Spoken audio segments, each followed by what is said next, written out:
तैयार रहिए। स्टार्ट। महोदय, बहुत बड़ा अंश अनुभव और लोगों की कही सुनी बातों से, देखे हुए दृश्यों से और कुल तथा समाज की परंपरा से प्राप्त होता है। सिनेमा इस सभी प्रकार के ज्ञान की प्राप्ति में सहायक हो सकता है, क्योंकि यह मनुष्य की दृश्य और श्रव्य अनुभूतियों के क्षेत्र को बहुत ही बढ़ा सकता है। यह एक साधारण सी बात है जिसे सभी जानते हैं कि केवल सुनी सुनाई बात की अपेक्षा हम पर देखे हुए दृश्य का प्रभाव अधिक पड़ता है, और हम यदि सिनेमा द्वारा किसी चीज को देख लेते हैं तो उसका उतना फल तो नहीं होता जितना स्वयं आँखों द्वारा देखने से मिलता है।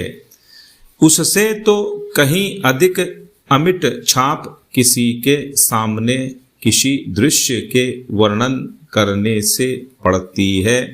मन बहलाव के भी साधन कितने ही प्रकार के होते हैं। कुछ तो ऐसे हैं जो मन बहलाव के साथ साथ शिक्षाप्रद भी होते हैं और इसके विपरीत बुरे संस्कारों का साधन बन जाते हैं। मैं स्वयं यह दावा नहीं कर सकता कि मैंने बहुत सी फिल्में देखी हैं।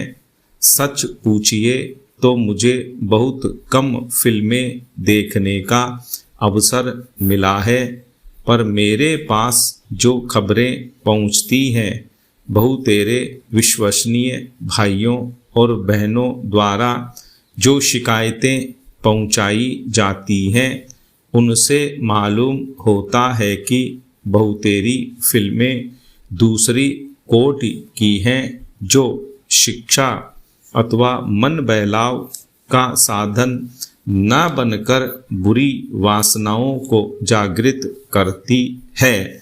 विशेषकर युवकों के चरित्र पर बुरा प्रभाव डालती हैं। हो सकता है कि इस प्रकार की फिल्में अधिक लोकप्रिय होती हों, उनके द्वारा अधिक पैसे कमाए जा सकते हों। कुछ लोग यह कह सकते हैं कि फिल्म निर्माताओं का काम ऐसी फिल्मों को बनाना है जो लोकप्रिय हों, क्योंकि वे एक प्रकार की मांग को पूरा करती हैं। पैरा। यह भी कहा जा सकता है कि फिल्मों का ध्येय मन बहलाव ही है। उसको तो तभी सफल मानना चाहिए जब फिल्में उन लोगों का मन बहला सकें जिन लोगों के लिए बनाई गई हों।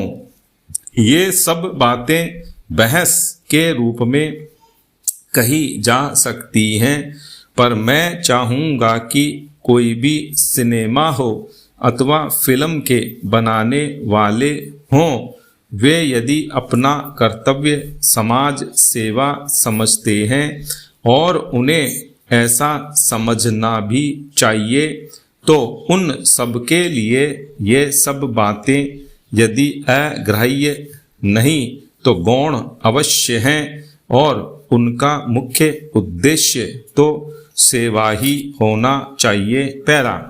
सेवा तभी तक सेवा की है जब तक वह सेव्य का हित करे, न कि उसे गिराए।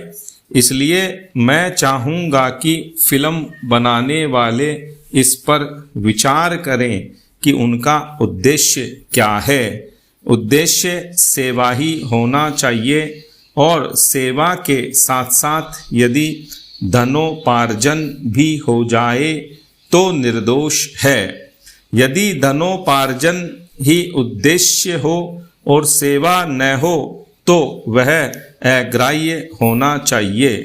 यदि मनुष्य अपने स्वार्थवश कुछ ऐसा काम करता है जो उसके व्यक्तिगत लाभ के लिए तो ठीक हो, पर जिससे समाज को हानि पहुंचती हो तो उसे रोकना पड़ता है। स्टॉप।